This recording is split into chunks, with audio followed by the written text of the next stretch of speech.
higher small scale miners.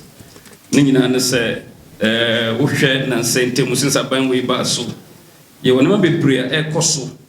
emwa. Wohwe police harassment and wohwe security agencies no. Kwan yo fa so ene ye di djuma no emwa.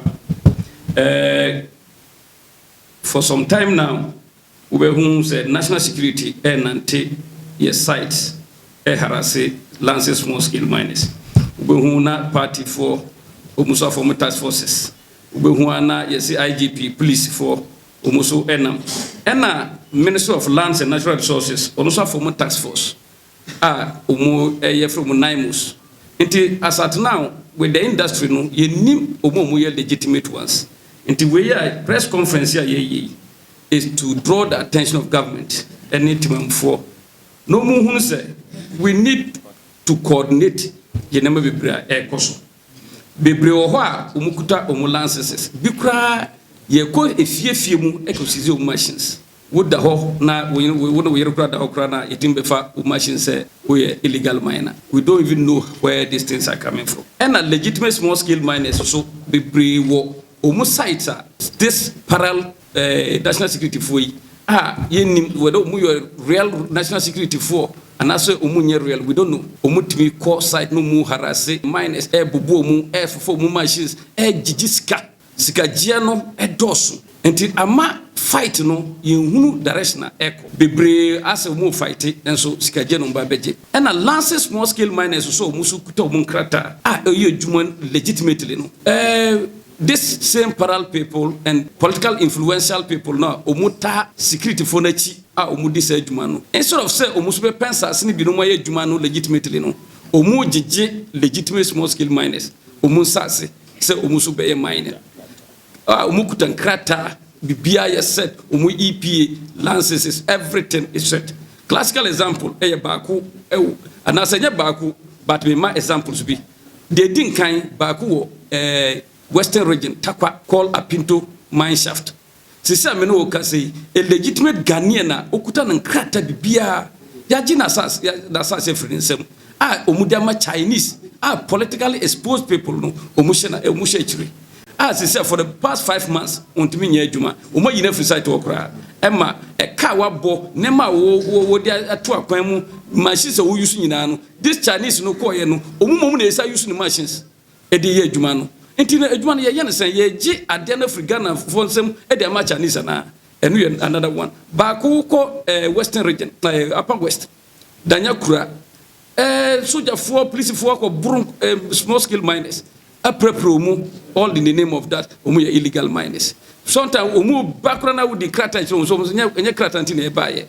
until this type of things are all disturbing us ye general secretary Sisi ameno kasi ne legitimate land or yesu adwuma a small scale mining site or manage illegal miner ena wakoji ho afa o two sisi ameno kasi wo de chire wo be ko na political figure bi na eternity sisi o di machine ko guso ya ka ontie enti no at the end of the day ahene ye ko wo ko ohono ye for saman e wo eastern region sisi wo ko sisi illegal money or the 5 excavators to assassinate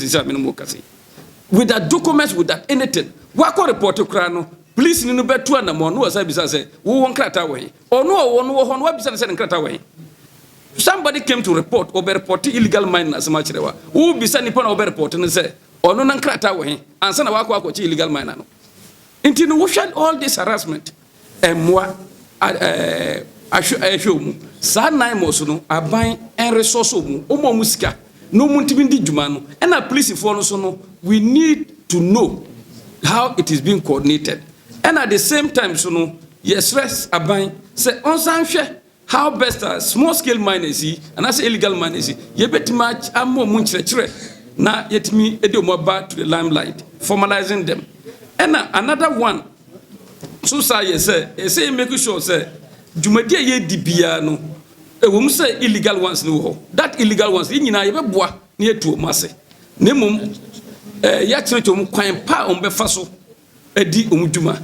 enti ye besrɛ aban say enye adesrede na edesre no say the political appointees ni bi any omo ye influential people in the society